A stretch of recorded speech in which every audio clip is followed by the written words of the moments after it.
Hey everybody, I'm Book Talk with Kay, and this is Joe, and tonight we are talking to Ben. He's an author, and he's going to tell us about his amazing work. Ben, you want to tell us what books you have out? Sure. Yeah. Sorry, I wasn't sure if that was the segue of, and that's right now. Um, Bear hat. It's okay. So I'm Ben Shankman. I'm a urban fantasy author, but also I'm an audiobook narrator. I narrate my own audiobooks along with some other projects. So the book series that I have out and available right now is the series is called The Devil You Know, and it starts off with the first book, which is My Boss is the Devil, and this is a urban fantasy on the cozier side because the stakes aren't world ending, but it's definitely like deep personal stakes. And it follows the story of Nick, a barista living kind of a dead end life in New Haven, Connecticut, which is actually my old stomping grounds. And he gets a chance to trade his apron for a suit and take a job offer from the devil for an opportunity to change his life. Only it is not in any way what he expects. And yeah, so that's the first book in the series. My Boss is the Devil. The second book is called Dueling Shoulder Angels, and I got that one right here too. So Dueling Shoulder Angels continues the story. It also figures more prominently a supporting character from book one. There's Amy, who is a goth witch, who appears in book one as a support and also love interest. Amy, it's an urban fantasy. It's not like an urban romantasy, but there is a romantic side plot in the first book. And then Dueling Shoulder Angels continues the story, and Amy gets a much larger role in that. And then the third book, which is currently out, is called Too Many Gods in the Kitchen. Because the first book is about the devil, the second book introduces God, and the third book we start branching outside of the Abrahamic pantheons. So, um, spoiler, it's on the cover, so we at least get a Hindu deity among one other. And so the adventure continues. There is a redemption arc for a character that appeared earlier in the books, and there's more. There's a lot more going on there. I'm currently writing the fourth book, but that's not done or out yet. The first two books are available as audiobooks. My Boss is the Devil is available on most audio platforms. So Audible, Apple, Apple Books, Kobo, all of those. The second one is currently still exclusive to Audible for the next couple months, but then will be wide after that. So the first two books are available in audio. Oh, that's cool. Um, who narrate? Well, you narrated on them. That's So exciting. I narrate the first one myself because it's only one POV. The second book splits into two POVs, and my lovely and talented partner Katya Gruhala actually narrates Amy's chapters because she gets her own chapters in the second book. Oh, Ari character dislike. So I can't tell you too much without spoiling it, but I will say the arc starts in the second book, and it's a character that a lot of people are surprised by that, but then ends up being a bit of a fan favorite. A lot of people in the third book really enjoy the continuation of the redemption arc. So um, I see that Celtic Blue to You can't forgive that character, but I think the majority of people have decided that forgiveness is a policy they can accept. So, in your books, it deals with, gods and Lucifer. How much did religion inspire or affect this theme in your book? Yeah, so it's the funny thing is I wouldn't say despite the trappings and like mythology informing the supernatural elements of the story, if we're going to say anything, the book has a stronger message on morality and the idea of like or ethics, I guess, because like morality is more wrapped up in religion. But it's about whether the ends justify the means, what is good, what is evil what we think it is, what if we get a chance to do something good with something that is traditionally considered to be bad.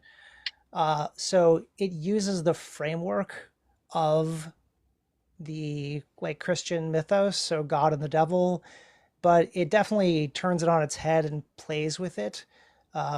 Lucifer is not the bad guy in the book. You find, well, oh, I should say, Lucifer isn't portrayed to be the bad guy in the book. You get to decide for yourself as you go how you feel about that.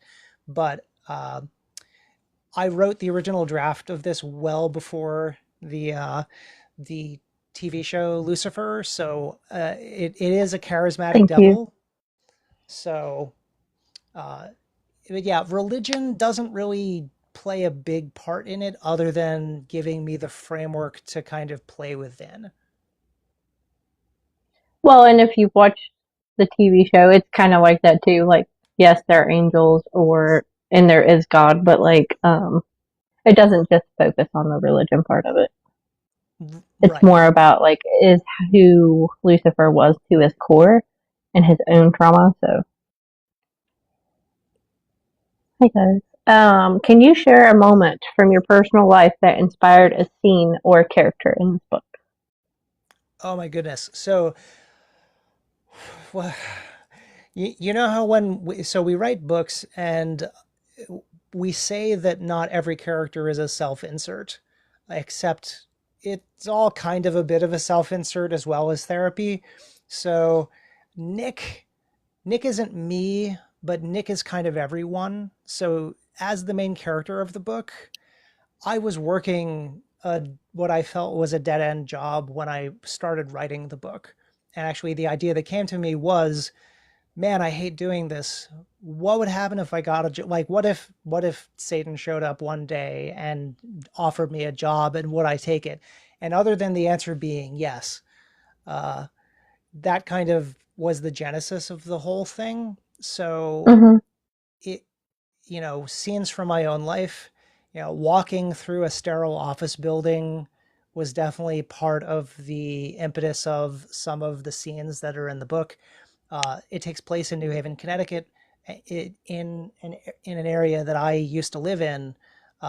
So there's a park that Nick and Amy meet up in that I have strolled through many times. The New Haven Green is a place where I've been. So much of the book is inspired by real moments in my life, that it's kind of hard to pick any particular one because I did what we're always told to do and write what you know. And there's a lot of what I know in here. No, that's great. I love when authors get to put themselves in their work. Mm, you get to know them a little bit better, and helps you just feel closer to the writer. How did you choose the titles for your books? I wanted it is so back to double entendres. It's a little bit of that in that we all complain about bad bosses, right? And Mm-hmm. people say, "Oh, my boss is the devil." It's kind of a phrase that's uttered outside of just the title of my book. And so I said that would be a great title. And I just decided to go with it. Like it's a little on the nose, it's a little tongue in cheek, and Yeah, it fits so well that I there's no way that the first book wasn't going to be called My Boss is the Devil. we love the third book's title. I think when all of us were talking about you coming on, we were talking about the books. The third title, "Too Many Gods in the Kitchen," cracked us all up. I love that one. I so among my author friends, I've gotten a bit of a reputation for coming up with catchy book titles, and Yeah. I love that one. Yeah, Too Many Gods in the Kitchen, just to play on the too many cooks in the kitchen. Except what if they were all deities? And it was just like, nope, this is perfect. Oh, Love that. So, are there any specific cultural influences that shaped the world or the characters in your book? Well, Yeah, interestingly enough, so I'm Jewish. I'm not Christian. So while Judaism is one of the Abrahamic, religions, you've got Judaism, Christianity, and Islam. And so it's all very related to each other. But the fact that I'm Jewish, I think, meant I immediately took more license with it being from a more Christian perspective as far as the structure of the religious framework. So I do think that like that part of me influenced that, in that I was immediately not going to take it as uh, straightforward, as if it was like I was an adherent to that particular religion, but also my own personal beliefs are you know more. I don't know. I don't want to dive too far into it, but let's just say there's a lot of representation in this series. The first book is, seems pretty normative as far as things go. Though there is like there's a gay supporting character in the first book, but then there's a lot of like queer rep in books 2 and 3. Um, One of my readers even referred to book 2 as like their new favorite Pride Month reads. So yeah, oh, I played around with a lot of that. yeah, we love that. So, how does that make you feel as a writer to know that people's connecting and feel representative in your work? It feels amazing, and that's actually so. I I tend toward inclusivity and representation whenever I can. Especially if it's in a casual way that another author might just have it be, more heteronormative or societally standard. So just as an example, like in one of my newer manuscripts that hasn't been published yet, I have a security guard that shows up, and he makes a reference to his spouse, but but specifically he makes an offhand comment about, oh yeah, my husband, just Mhm. because, well, the security guard shows up, and why wouldn't he have a husband as opposed to not? So yeah, I tend toward both intentional but also very casual inclusivity, so people just feel like it's part of the world. It's not meant to be special. It's meant to be the way that things are. That's amazing. I'm sure there's so many people that can relate to that. I love hearing that. So, can you share a moment from your personal life that inspired a scene or a character? Um, so there's a scene in the first book with Amy and Nick where they go to dinner. They go out for sushi because Nick has his fancy new job and has promised to take Amy out on what is going to be their first date. I already mentioned there's a romantic subplot, so I don't think it's too much of a spoiler to tell you that that's going to happen. Uh, the restaurant. So the way that I named my businesses in this series, at least, are all kind of plays on the actual names of these places. So there was a Japanese restaurant on the street where I said that it was. It's actually no longer in business. So I probably just could have used the real name, but I didn't.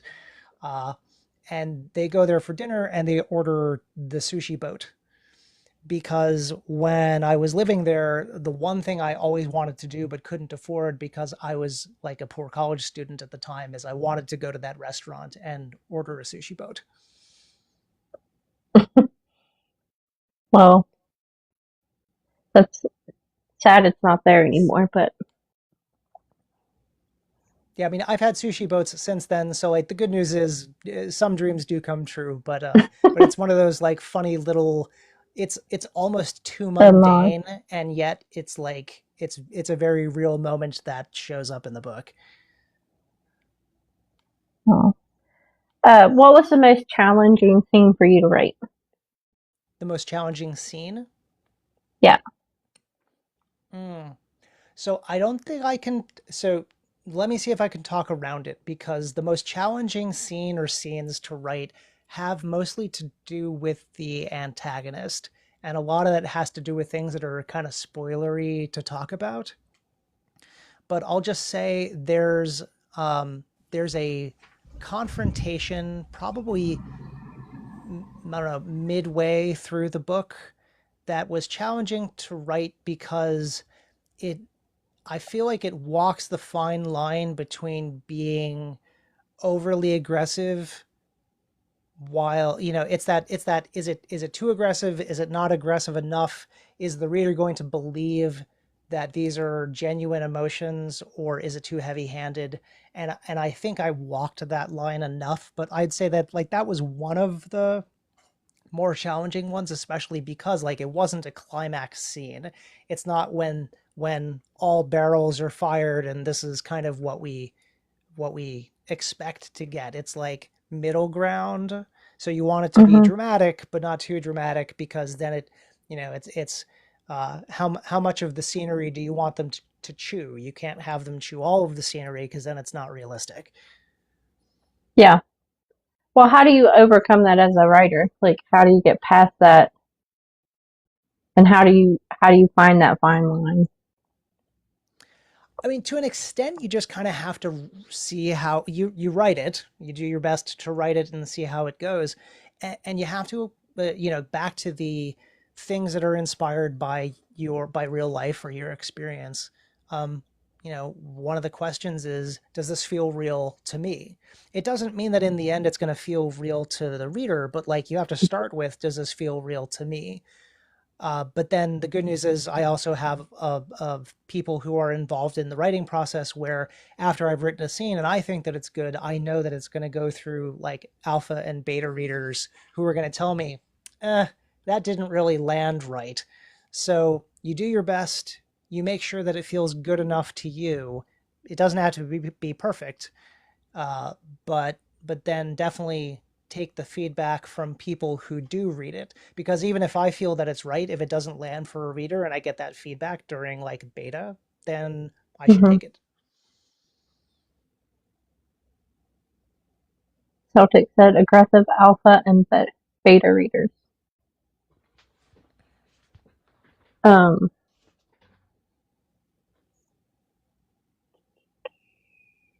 I forgot where I was going with that now. If you could offer one piece of advice for an aspiring author, what would it be? Can I give two? Sure. Okay, because the first one is really kind of, it's not trite, but it's the advice that everyone gives, but it's still like some of the most important. So the the most important thing you can do is write your book. You Hmm. cannot publish a book that doesn't exist. So it's nice and all that you want to be an author and publish, but unless you write the book, then you're not a published author. So like Yeah. write the book. It's a Stephen King thing is words on the page is the only thing that matters. So don't stress about it. Don't agonize over it. You're gonna edit and revise it. Just write the book. But then the second piece of advice, because this is more specific to authors that want to publish, because not all authors want to publish. Some authors just like to write, and then these are the secret thoughts they keep to themselves. But if you're going to publish, figure out why you want to publish, because depending on what your definition of success is, it's going to change how you approach things. So, for example, if I wanted to make a living as a published author, I wouldn't be writing urban fantasy. I love urban fantasy, it's my favorite genre, Hmm. and I enjoy writing it and I enjoy reading it. But I will tell you, urban fantasy does not pay the bills. So if Yeah. your goal for publishing is to make money, then you have to care about things like writing to market, making sure that you're understanding the trends and all that other stuff. But if what you want is to share a story and find an audience of people who will relate to your books, you can make many different decisions than if you were specifically trying to make a living. Are you indie author or are you traditionally published? I'm independently published. Yeah. So this book series, this 3 book series, and then the one that I have upcoming in an advanced reader campaign are independently published. I do work with an authors co-op, and I have my own small imprint called Caffeinated Terrier Press, that represents the authors in the co-op. So like people who are in the co-op that want to publish, we work collaboratively together to make sure that the products that we're putting out are as good as possible. But it's still independent publishing because everyone's really in charge of their own stuff. That's amazing. I didn't know you did that. That's awesome. Yeah, if you have the physical books, uh, if you see the little paw print, uh, that's Mm-hmm. our that's our logo imprint for Caffeinated Terrier Press. Caffeinated Terry. Yeah, and the small story behind that is, I was trying to think of ways to market Nick as a character because Nick doesn't have golden retriever energy, but I decided that Nick has caffeinated terrier energy. So after that, I only had the one book at the time when I founded the DBA, but I decided caffeinated terrier press was it. I love that. That's so different. So these covers are amazing. What inspired you, and did you do them yourself, or did you reach out to somebody? How did you get them created? Yeah, so independent author secret. You don't have to spend a lot of money to get quality covers, and you don't have to do them yourself. In fact, I highly recommend that most authors do not do them themselves because even if you are an artist, you are probably not a cover artist because they are different animals.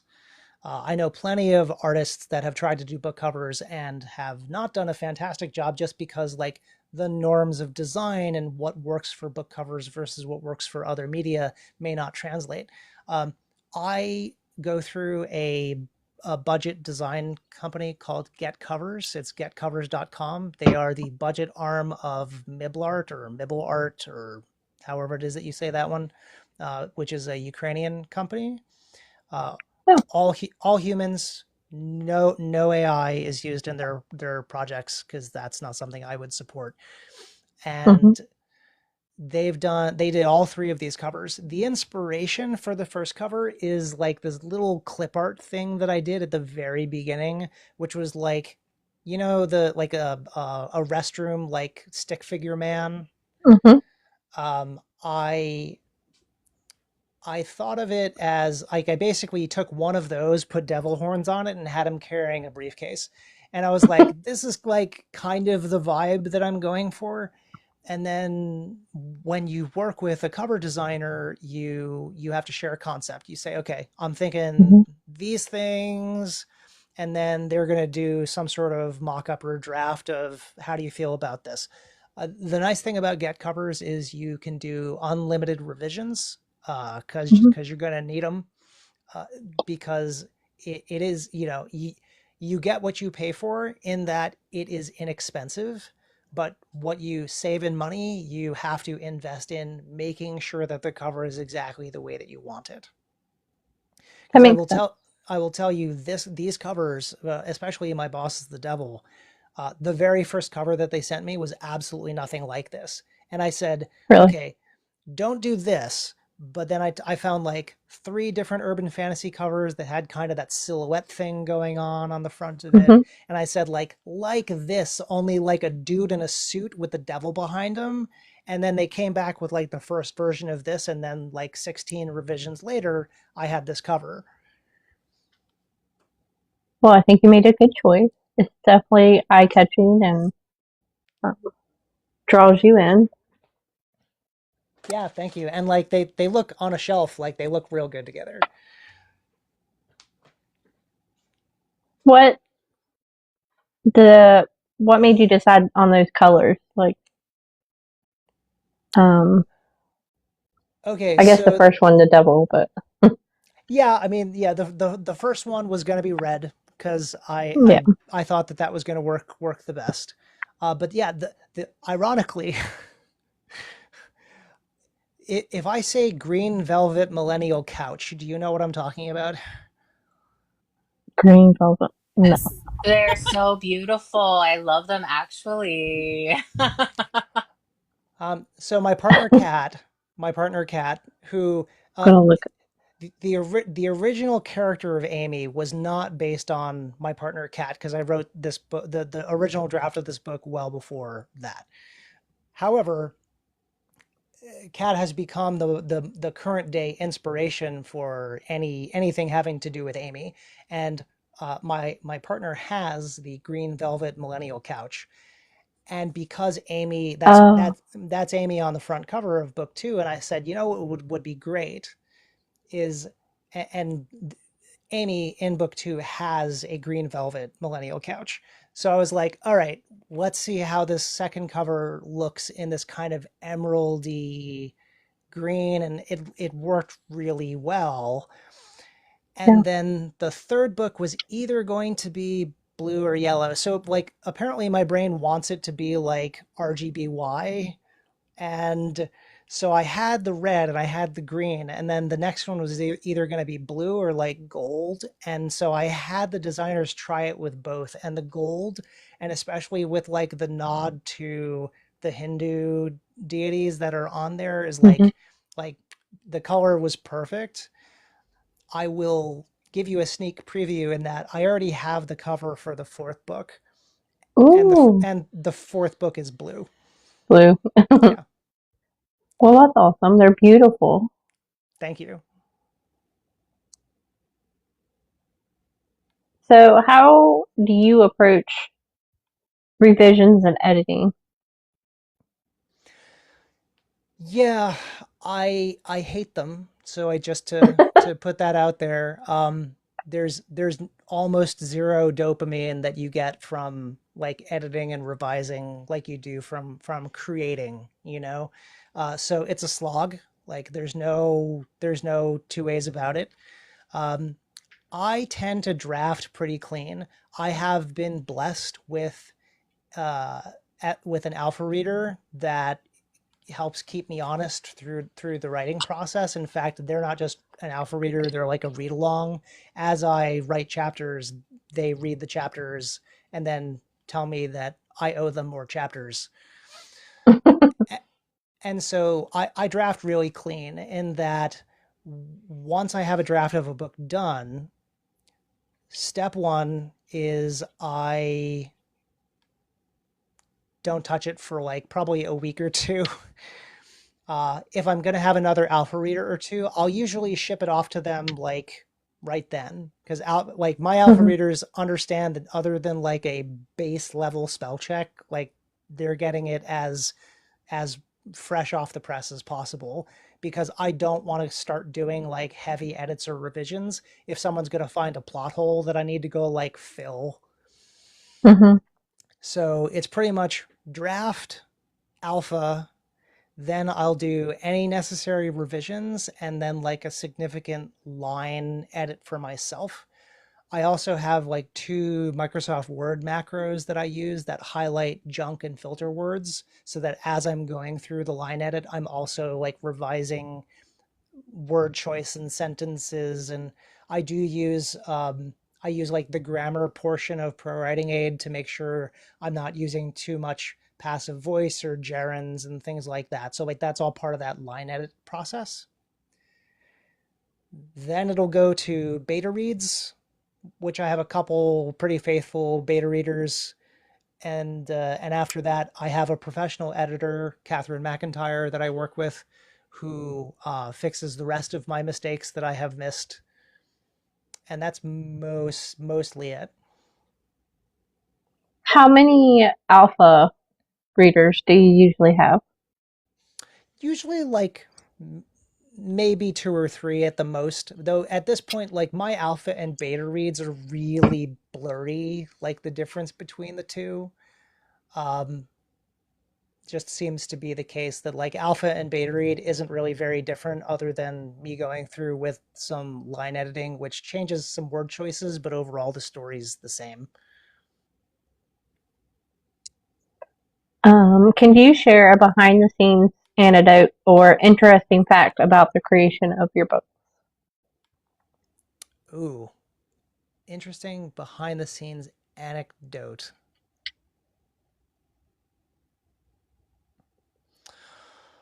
Uh, I mean, in keeping with some of the themes of the books, I consume a lot of coffee while I am working on my things. So, like Nick being a barista and having a love of coffee, that's very real. Like going back to the inspirations for the character, um, I have a love for good coffee, and that translates both into the books and also just my own consumption. I think I have like 5 or 6 different coffee brewing methods in my house at this time. So that's like a behind the scenes, and that depends on what's going to fuel it best, I guess.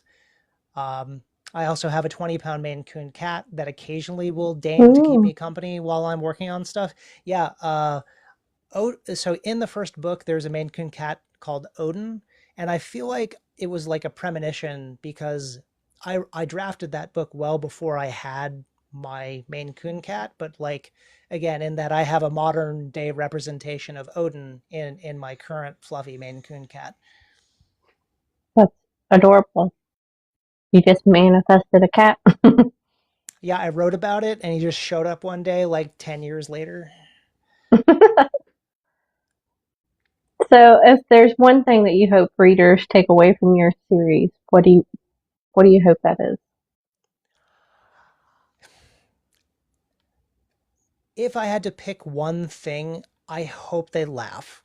Um, there are plenty of serious moments and deep moments, and that's actually one of the things that's disarming about my books is that you will in the same chapter laugh out loud about something and then have some introspection about the state of your soul, and it's that sine wave. It fluctuates between those things, but like if I had to say what's the one thing I want you to do with my books is I want you to laugh and enjoy yourself because I love these characters. There's a lot of witty banter in it, and I put that witty banter in it for a reason, so I hope you laugh at it.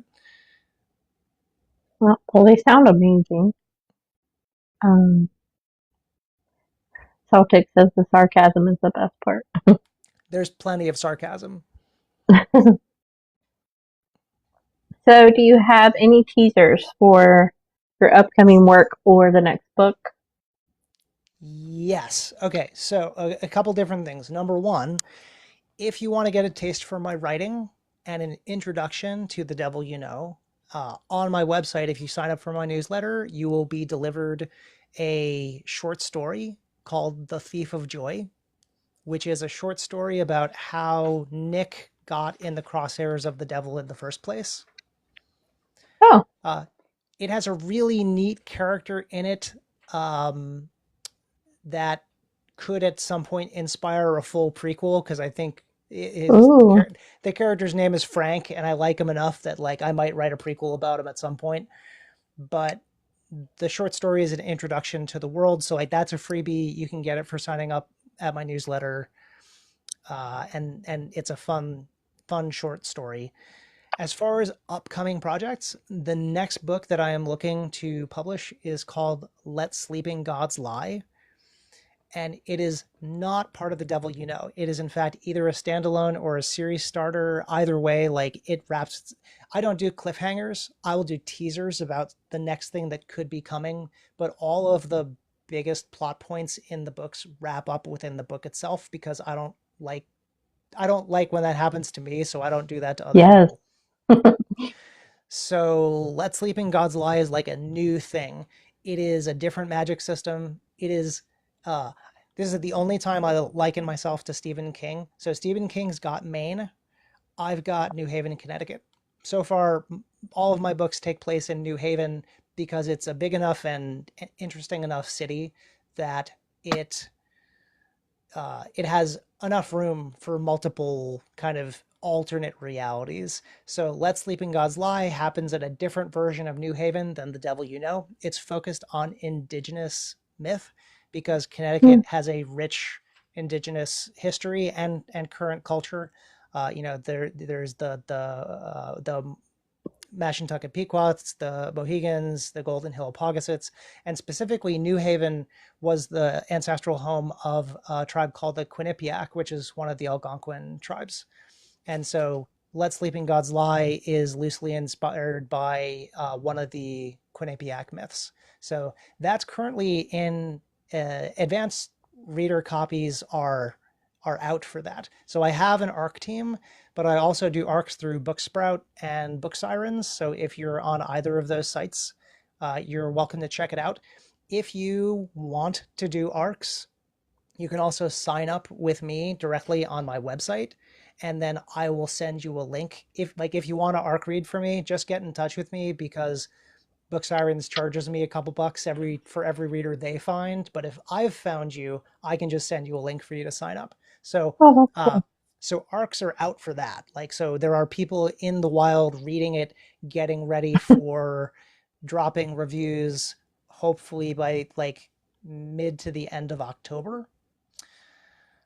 And I have another book that's completely done other than like going through a round of professional editing called My Brother's Keeper. And this is, again, a different book and or series starter based in another alternate New Haven that's based entirely on Jewish magic and mysticism, like straight out of the books of scripture, like the Talmud and whatnot. My Brother's Keeper, I am desperate for that book to be in people's hands, but I wrote Let Sleeping Gods Lie before it, so I want to get that one out into the world first. Yeah, so Celtic in the comments is in fact my favorite alpha reader. So she has in fact read both of these. But My Brother's Keeper is going to go through that process. I'll probably do ARCs at the very beginning of next year. So just kind of, if you want to find out about all this stuff, I send out a Yes. monthly newsletter. I do not spam my readers because I also, again, hate when that happens to me, so I don't do that to you. And I am writing the fourth book for The Devil You Know. That one is pretty much going to go out as soon as I can get it done and edited. I'm a third of the way through it. It focuses on death. So where we've got the devil, we've got God, we've got a bunch of other deities. This one focuses on both the concept and the various gods of death in different religions. So it's a little bit of kind of a culmination. I really feel like this fourth book may be the end of the current, like any plot arcs that could exist would get wrapped up in that fourth book, and then leave room for some individual stories that are probably standalones featuring specific characters. That's exciting. You have a lot going on. Yeah, I'm also, so I can't tell you anything about it, but publishing in September, I am participating in the Inkfort Publishing Derby, which is you get a pre-made cover with a title and you write a story about it.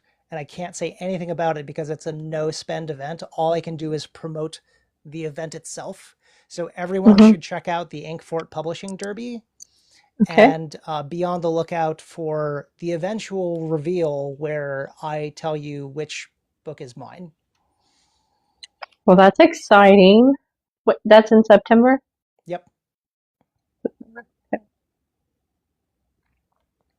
Oh yeah, and Celtic mentions in the chat that she's Team Scratch. So if you look at the cover of Let Sleeping Gods Lie, there's a fat raccoon on the cover, and you meet Scratch later in the book. So if you love animals Yeah. in fantasy books with personalities that don't talk, this is going to be your fat raccoon friend. Oh, I love that. My husband wants to catch a raccoon and keep it as his rig coon as a pet. I'm like, good luck with that, honey. They are mischief. They're cute, but ornery. So, how do you think publishing your first book changed your writing process? I knew not nearly enough when I published the first book. Like, honestly, I didn't even, I knew nothing. I didn't know about advanced readers. I didn't know how to market my book. Frankly, I still don't know how to market my book. But I learned so much in like the intervening 6 months because I Hmm. published My Boss is the Devil in December of 2023, and I published Dueling Shoulder Angels 6 months later. So in those intervening 6 months, I learned a lot as far as like more of the right way, the more effective way to do things. So trying to build an arc team, uh, um, I had to establish a relationship with a professional editor because My Boss is the Devil was professionally edited, but it was long enough ago that I'm not working with that editor anymore. So, I needed to kind Hmm. of reset myself up, and then uh, honestly diving into the indie community. So the indie author community is fantastic and is willing to help you learn whatever it is that you need to learn to make your book as successful as possible. Hmm. Yeah, they're very welcoming. Uh, so do you narrate other books or just your books? I'm part of another group called Total Immersion Narration. I do some small side projects with them. I'm really pretty full up on my own books because I have a full-time job. I'm a dad. I'm an author. I have too many books to write. So I chose to narrate my own books for a very specific reason, and it is primarily because I wanted my mom, who can't read right now, like she can't read anymore due to some health issues. I wanted her to be able to hear the books in my voice. Oh, that is the sweetest thing ever. But it also means that at least for this series, I've locked myself into narrating these books because you don't change narrator mid-series. You just don't. It's not Well, done. Okay, you don't if you don't have to. yeah. Yeah. A couple Um, people's done it, and it's hard to get through it because you're so used to the first. Yeah. yeah. So, but I do work with Total Immersion Narration. I am in a couple side projects. One is under a pen name because it's kind of spicy books that I can't attach to my corporate identity. No, I can't say which one that is, but I do narrate other like fantasy books. I have some parts in Clint Baker's The Worshipped Around Reality's Bend, which you can find on Spotify. Yeah, Total Immersion Narration is like audio drama type, like full cast audiobooks. So I get parts in those. So I am in some of those. I also just narrated a short story, also written by Clint Baker, for a podcast called Redacted Tales. So if you go check that Hmm. out on YouTube, there is a short story called Pest Control that was narrated by myself as well. Okay. Well, that's cool. How do you balance it all? You're so busy. You have so much stuff going on. I probably don't sleep as much as I should. It I have to prioritize. My brain can handle doing two things at any given time. So like two projects. So like um, I can be writing a book while I'm editing another book. I can be writing a book while I'm recording an audiobook. I can be editing a book while I'm editing an audio, but I can't. Once I hit three things, my brain rebels and says you okay, but now you can't do any of them. So I try to keep it to two. It doesn't always work. But given that for the most part I set my own deadlines, I do okay with it. But like I have a Google Doc full of book concepts that will take me years to get around to even potentially writing. So I guess I will just continue burning the candle at both ends and the middle. Oh my gosh, I love that you're so inspired. You put out 3 books in the last two, well, technically, because it's 2025, but you put 2 books out in 2024, correct? Or more? Oh wait, hold on. Was 2025? I I'm terrible with years. So yeah, no, I haven't published a new book this year. So yeah, I published one book at the end of 2023, two in 2024, and I have published two audiobooks in 2025. So kind of five books, like publishing, narrating and producing an audiobook, because I do all the technical work myself too, the engineering, is Oh just as wow. much work as writing the book. Yeah, you must really like coffee because you do a lot. Man of many trades. It's a lot. I pick things up very quickly, but I also like I have an acting background. Like I've done community theater and other things. So like getting into a more formal voice acting, that part wasn't the difficult part. Like learning the audio engineering has been uh, an interesting experience, but like I'm pretty much there as far as at least producing my own books. Um, What, as a writer, what would you choose as your mascot or spirit animal? So I love foxes. And like so the easy answer is like a big fluffy cat, but the real answer is like I already have like a mascot personally, and it's like me and my son also have this thing where it's just like it's foxes. So if I could have a fox just like sit next to me while I was writing books, I would do that. That's my final answer. They are pretty cute.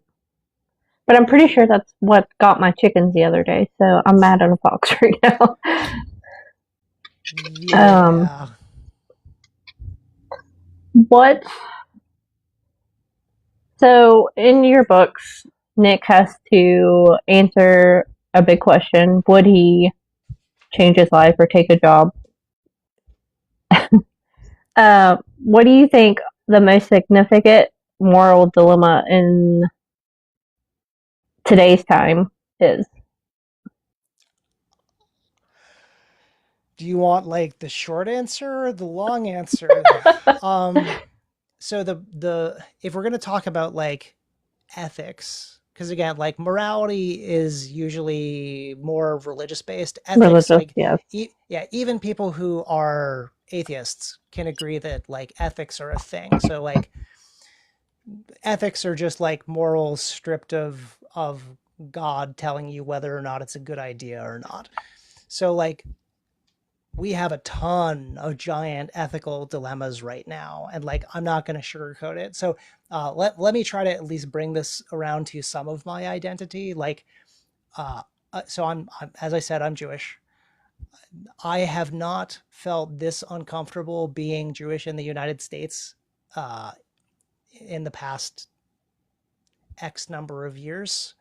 Um, So I have to I'll take the seriousness up and the mood down a notch, I guess, to say like I think the biggest moral and ethical dilemma that we have right now is the rise of fascism, which is horrifying. Yeah. Sorry, you asked. No, yeah. And, it is something that's going on, so. And frankly, like it bleeds into so many other things. Um, so much of the problems in the world right now come down to various flavors of supremacy and fascism. Um, I mean, if I wanted to get like really down to the root of the problem, I would also say the biggest moral dilemma that we have today is capitalism, which is also like the unofficial villain in most of my books is, hey, by the way, it was capitalism this whole time. Uh, so yeah, those are probably it. That's a good, honest answer and not very uh, argumentative. Um, so how do people find you on social media or your website? Yeah, easiest way to find me is benshankman.com.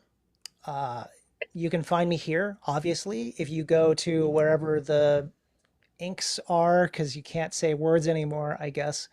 Yeah. Um, there you can find my website, you can find all of my socials, and you can follow me there. Definitely subscribe to my newsletter because you get a cool little short story that has its own neat cover. That cover is white, by the way. It's done in the same style, but it's white Cool. because it's also going to be part of an anthology that my co-op is going to release this winter called A Season for Stories, and it's about stories that are either about or can only be told in the winter. Cool. That's different. I like that. Hmm. So yeah, my website, easiest. You can find me on all of the socials except for the Bluebird place. Yeah, I'm not on that either. No, that's a horror show. Yeah. So if you were on a stranded on a deserted island and could only bring 3 items, what would it be? Do they have to be real items, or can I say like the magic wand? Because that's what I would want What? on the desert island. That would Uh, be nice, yeah.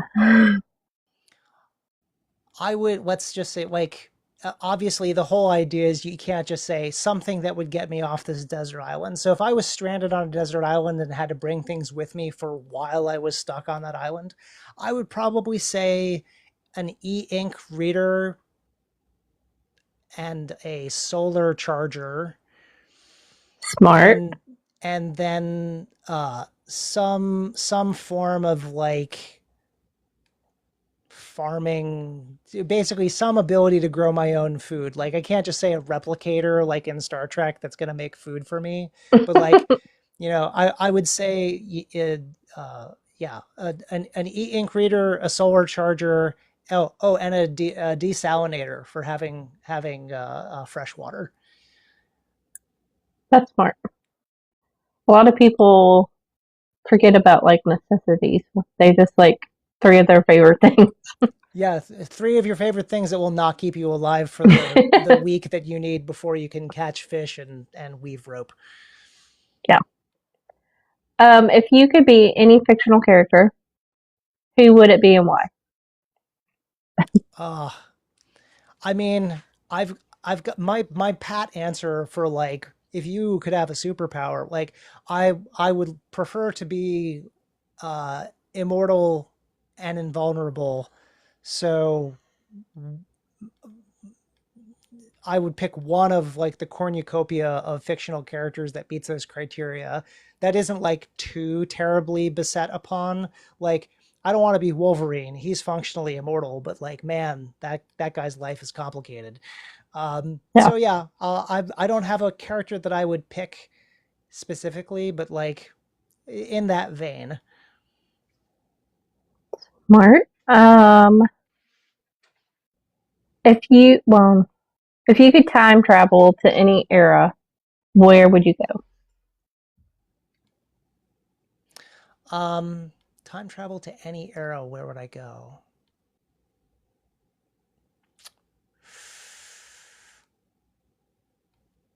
Sorry, my son has been hanging out on the couch for this time, and he's like, it's bedtime. It's bed. Aw, Um, okay, you go check the time. Um, so time. I think like I don't know. There's famous people that I would like to meet. So like in that kind of way, um, maybe go back to a time where I could meet some really like integral and famous like pop culture icons like David Bowie. Like mm, is the like Bowie sadly has passed, and so I might try to make like a multi-purpose trip, but I don't think I have to go too far back. Like going back to prehistory isn't as exciting as I think it would be because the mosquitoes are going to be bigger than my cat. yeah. I like that you think this through. Like you're Oh, planning ahead. Kayla, if I can be trusted to do anything, it is to overthink things. Me too sometimes. All right, last one. If you could have any profession for a day, what would it be and why? Oh man, does that mean that if I can have the profession for the day, do I learn the skills and keep them afterwards? Because like that would be killer. Sure.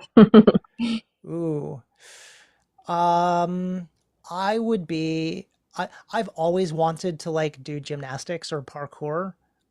I am coordinated enough that I could potentially get away with some of it, but like if I could effectively neo myself into I have this job for a day and then I get to keep it afterwards, I'd be like a professional uh, uh like gymnast or free runner. I think that would be amazing. Really. Yeah. I wish I could do that because my daughter loves to run and she's always on the go. Yeah, I realized I could have been like, I would be a physicist and then I would have all of these skills afterwards. But like at this point in my life, a lot of stuff is really just about what makes me happy. And like the idea of that sounds really fun, which is worth a lot right now.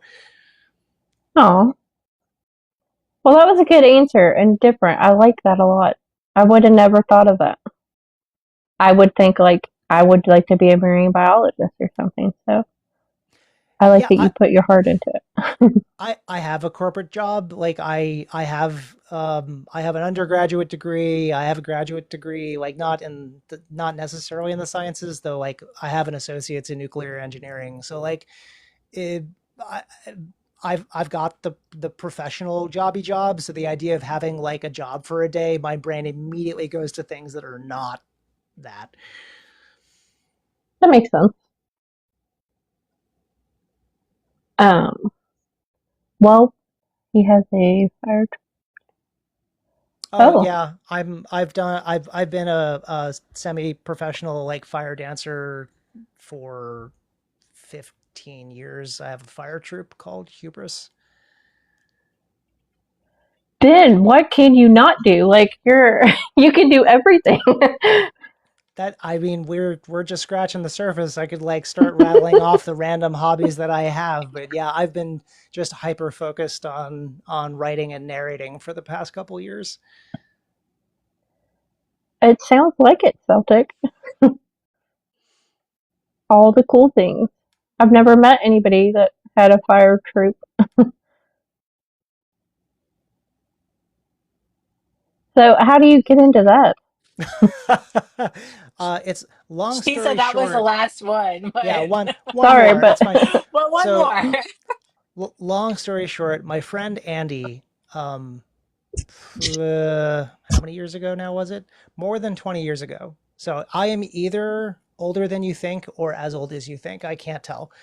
Um, so like 20 years ago, my friend Andy went to a festival and spent 3 or 4 days obsessed with this one guy who was like a Vegas act who brought fire spinning to the festival, fire dancing, and then he came back and said, "Ben, I got to show you something."